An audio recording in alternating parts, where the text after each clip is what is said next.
Jean-Marie Le Pen, figure emblématique de la politique né le 20 juin 1938, reste à 97 ans un nom incontournable lorsqu'on évoque la montée du populisme de droite en Europe.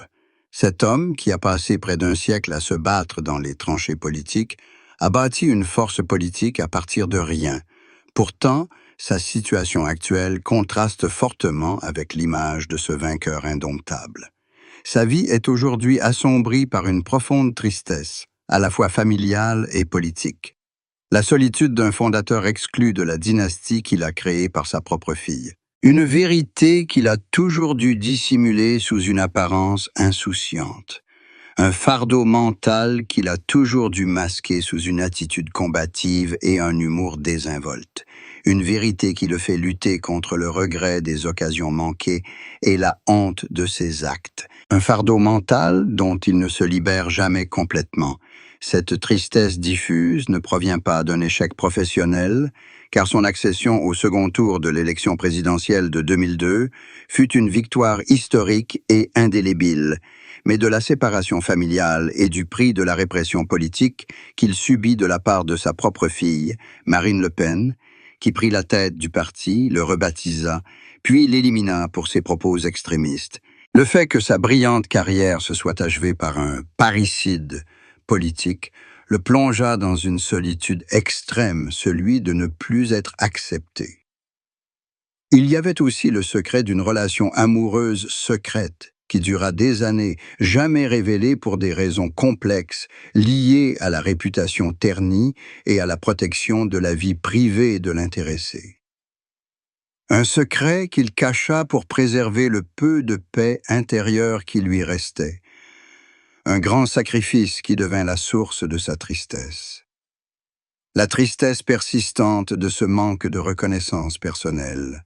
La tristesse était aussi liée au souvenir de l'échec de son mariage avec son ex-femme, Pierrette Lalanne, un divorce public et scandaleux qui avait exposé toute la complexité et le chaos de sa vie personnelle. Le fait que même un homme qui semblait avoir tous les pouvoirs ne pouvait pas maintenir un épanouissement complet dans tous les aspects de sa vie, et c'étaient les souvenirs douloureux de cet effondrement familial qui le hantait encore comme une peur de la fragilité de son bonheur personnel, un fait qu'il essayait de protéger par un secret absolu, un grand sacrifice qui devint la source de la tristesse persistante de son manque de reconnaissance personnelle. L'hypothèse la plus plausible est que Jean-Marie Le Pen dissimule l'ampleur de sa souffrance suite au rejet de son héritage par sa propre fille et au fait que ses déclarations choquantes ne sont qu'un masque dissimulant un profond malaise intérieur, une lassitude et un scepticisme quant à sa capacité à atteindre ses objectifs politiques ultimes. Il se pourrait également que sa lutte contre la maladie ou un événement traumatique l'ait contrainte à revoir entièrement ses priorités de vie, une vérité qu'il a cachée pour maintenir son image de leader invincible. Ce sacrifice considérable est devenu la source d'une tristesse persistante face au manque de reconnaissance personnelle et à la solitude d'un homme qui a choisi une vie ordinaire plutôt que la gloire. La vie amoureuse et les mariages de Jean-Marie Le Pen forment un tableau complexe et tumultueux, marqué par deux unions radicalement différentes. Après une rupture publique et scandaleuse, il y trouva une certaine stabilité, ce qui l'obligea à accepter ses propres imperfections et à adopter une philosophie de vie privée absolue. Cette philosophie transparaissait implicitement dans ses actes et son dévouement sans faille à sa carrière. Son premier mariage avec Pierrette Lalanne fut passionné et orageux. De cette union naquirent 3 filles, dont Marine Le Pen, qui deviendra plus tard sa plus grande rivale politique. Ce mariage se solda par un divorce long et houleux. Son ambition politique dévorante, ses questionnements existentiels et son engagement absolu envers ses idéaux privèrent Pierrette de l'intimité et de la tranquillité auxquelles elle aspirait. Jean-Marie Le Pen se retrouva alors tiraillé entre ses rôles de mari, de père et d'homme politique, sans jamais avoir de temps pour sa famille. Cette situation le laissa rongé par le regret des moments manqués, une profonde tristesse qu'il porte encore aujourd'hui comme une leçon de priorité.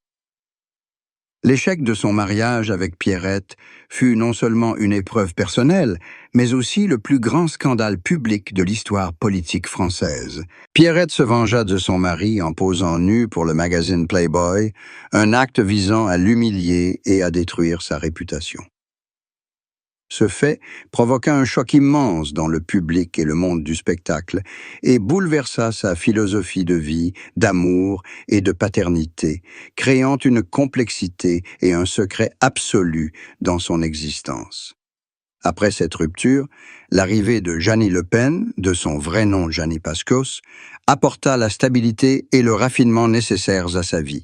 Cette femme d'origine plus aristocratique l'aida à se reconstruire une image et à trouver un équilibre dans une vie marquée par le chaos et l'agressivité.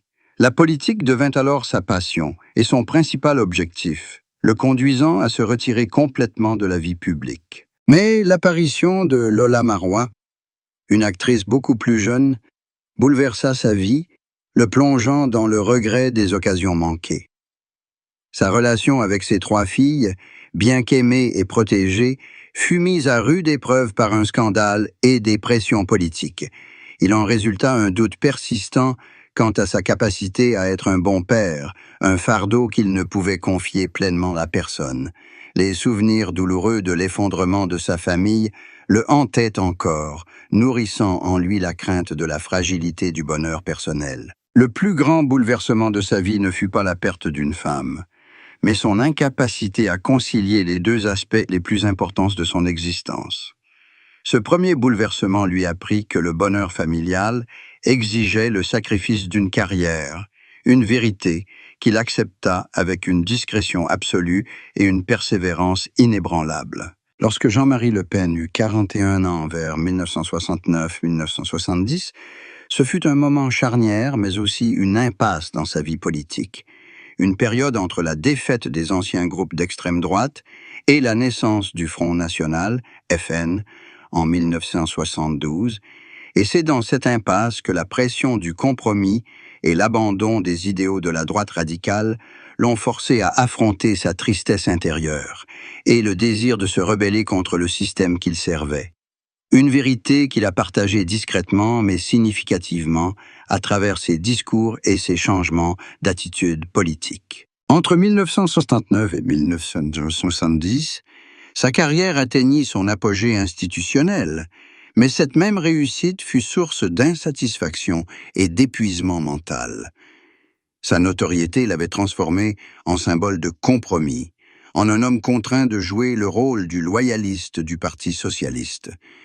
Il exprimait sa tristesse, non comme une lamentation personnelle, mais comme un tourment face au manque d'honnêteté radicale envers l'idéal de la gauche radicale. Ce manque d'honnêteté devint la plus grande source de pression psychologique de sa vie, car il se sentait incompris et jugé à tort par le public pour son radicalisme.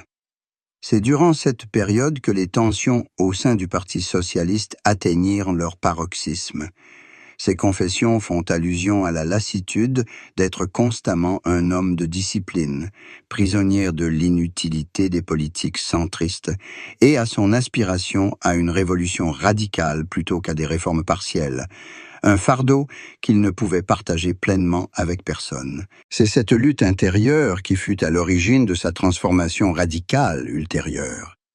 Les confessions de Le Pen à 41 ans étaient également marquées par la prise de conscience qu'une carrière politique ne pouvait apporter la satisfaction philosophique par le fait que son dévouement indéfectible au parti l'avait conduit à s'éloigner de ses idéaux initiaux par une tristesse liée à ce sacrifice personnel devenu une blessure incurable, une vérité qu'il tentait de masquer par son activité incessante au Sénat, un sacrifice dissimulé sous le professionnalisme. La plus grande tristesse à 41 ans était d'accepter de devoir emprunter une voie différente, une voie empreinte de solitude et de résistance, une voie qui l'obligeait à abandonner la sécurité de sa position au sein du Parti socialiste pour devenir un leader de la gauche radicale. C'est cette quête d'équilibre qui inspira ses discours les plus profonds et les plus significatifs, une vérité qui devint sa plus grande source de force pour continuer à lutter et à créer sans cesse, un sacrifice spirituel soigneusement dissimulé durant les années de sa gloire. Le parcours de Jean-Marie Le Pen est une épopée de créativité inlassable et de défiance envers les institutions. Il a créé des classiques, pour lui-même comme pour d'autres artistes, mais cette brillante carrière dissimulait de profonds secrets sur sa vie personnelle, notamment la vérité sur son combat contre l'incertitude de sa carrière, la protection absolue de sa famille, et la source d'inspiration secrète à laquelle il a dû faire face pendant des années. Cette vérité a profondément transformé sa philosophie de vie et sa perception de la fragilité de la célébrité. Le plus grand secret qu'il ait gardé si longtemps n'est pas un scandale sentimental, mais la nature et l'ampleur de la solitude philosophique qu'il a ressentie au début de sa carrière. Il a lutté pour trouver sa propre voix et son propre style, et les souvenirs de ce doute le hantent encore comme un fantôme du passé.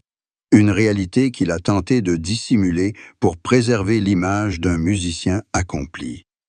Son parcours professionnel n'a pas seulement été un va-et-vient entre studio et scène, mais aussi une échappatoire aux contraintes et à la monotonie du quotidien. Sa carrière est devenue un refuge face à la complexité de sa vie personnelle, car il lui est plus facile d'être un grand créateur qu'un homme épanoui et stable. Un secret plus profond concerne la source d'inspiration de ses chansons d'amour les plus profondes.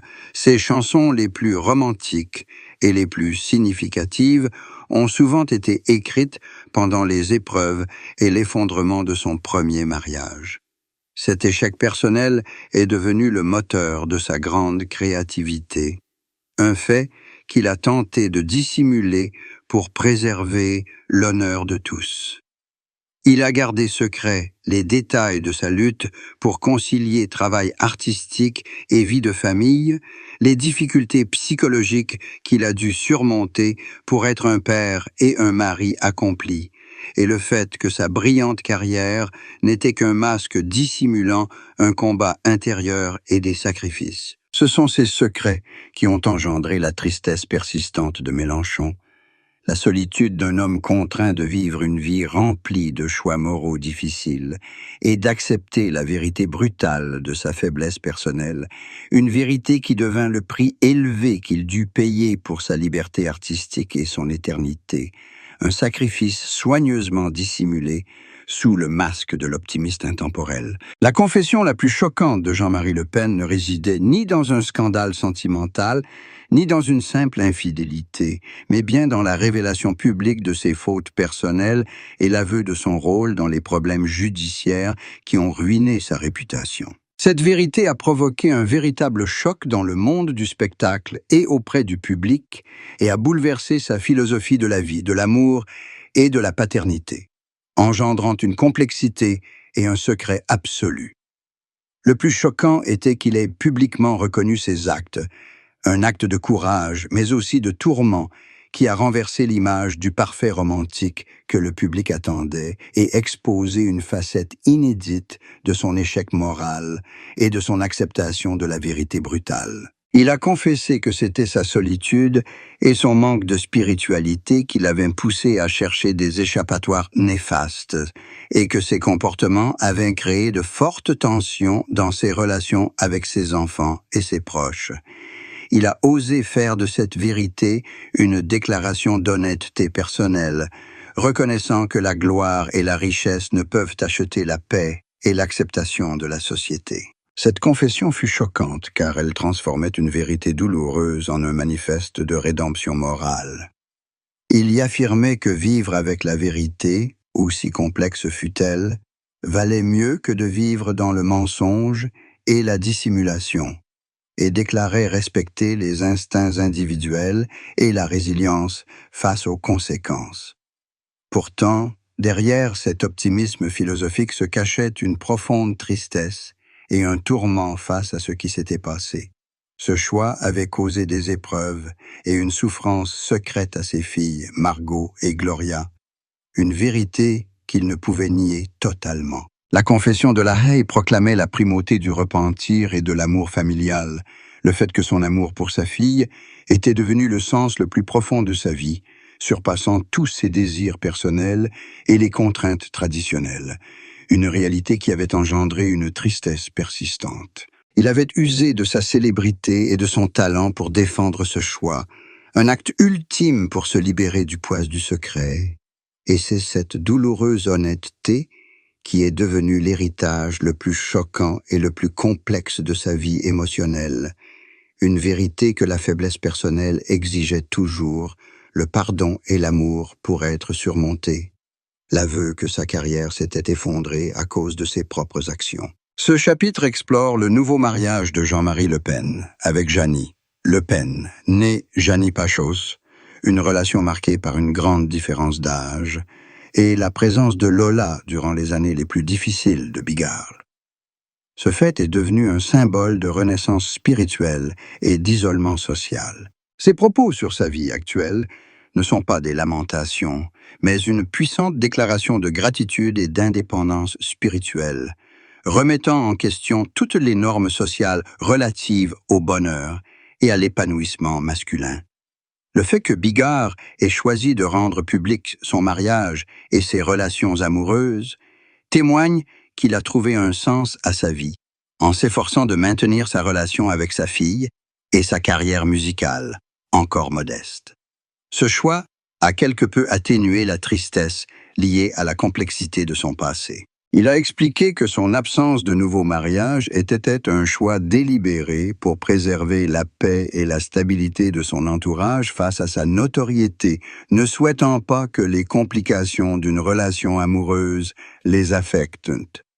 C'est cette priorité qui a remodelé toute son existence, un sacrifice volontaire mais douloureux. Lola Marois, beaucoup plus jeune que lui, était non seulement son épouse, mais aussi son soutien indéfectible dans les épreuves de santé et les démêlés judiciaires de Bigard. Ce fait le plongea dans le regret des moments manqués et la honte de ses actes, un fardeau dont il ne se libéra jamais complètement. Il souligna également que l'absence d'une femme dans sa vie n'altérait en rien son épanouissement ni son bonheur, qu'il avait bâti à sa manière une famille idéale. Ce fait contribua à apaiser les éventuelles tensions familiales et lui assura une paix absolue pour la fin de sa vie. Les propos de Jean-Marie Bigard sur le célibat et la paternité monoparentale furent l'acceptation définitive de son choix, la confirmation que l'amour libre qu'il avait recherché avait trouvé sa place dans l'amour maternel inconditionnel, une libération du poids du secret et du jugement qui l'avait accablé pendant toutes ces années, et le dénouement heureux d'une histoire d'amour tumultueuse. Il prouva ainsi que l'honnêteté envers soi-même menait à la paix, mais que la solitude demeurait une part inévitable de son existence, une réalité qu'il accepta avec force et tristesse. La conclusion de la vie extraordinaire et riche de sens de Jean-Marie Le Pen réside dans le fait que sa certaine tristesse était une lutte entre son statut d'icône publique et son désir instinctif d'une vie normale. Sa libération finale ne s'est pas faite par le regret ou les lamentations, mais par l'acceptation et la pleine célébration de son choix de vivre et de donner, un choix qui a forgé un héritage unique et complexe. Le parcours de grand chanteur et compositeur à homme qui s'est volontairement retiré des projecteurs pour devenir un mari et un père à part entière témoigne que Jean-Marie Le Pen était un homme qui a osé vivre sa vie selon ses propres règles, sans se soucier des jugements et des critiques de la société. Son plus grand héritage n'est ni les récompenses, ni les tubes, mais celui de l'humilité et du retrait volontaire, une vérité renforcée par l'amour inconditionnel qu'il portait à sa femme et à sa famille, le choix de sacrifier une carrière brillante et une renommée internationale pour trouver la paix, bien que controversée et source d'une profonde tristesse pour ses fans, était justifié par lui comme la plus haute forme d'honnêteté. Il reconnaissait avoir privilégié le bonheur familial et la sérénité personnelle à l'égoïsme et à la gloire, une vérité qui devint pour lui une philosophie de vie exigeante. En fin de compte, Le Pen trouva la paix en acceptant que ses choix faisaient partie intégrante de son être et apprit à vivre avec leurs conséquences, notamment la tristesse de ne pas avoir été pleinement reconnu. Il la compensa par le respect et finalement par la reconnaissance de sa personne et de son choix de vivre reclus. Sa liberté sans limite lui apporta solitude et complexité, mais aussi, en fin de compte, paix et sérénité lorsqu'il se remémora une vie hors du commun. Jean-Marie Le Pen vécut pleinement avec l'humilité qu'il recherchait, et son héritage nous rappelle que l'amour et la vie peuvent être redéfinis à notre manière, pourvu que ce choix soit fait avec l'honnêteté et le courage d'un maître qui a défié le temps et les préjugés, devenant ainsi le plus grand héros méconnu de la musique française. Musique française, musique française.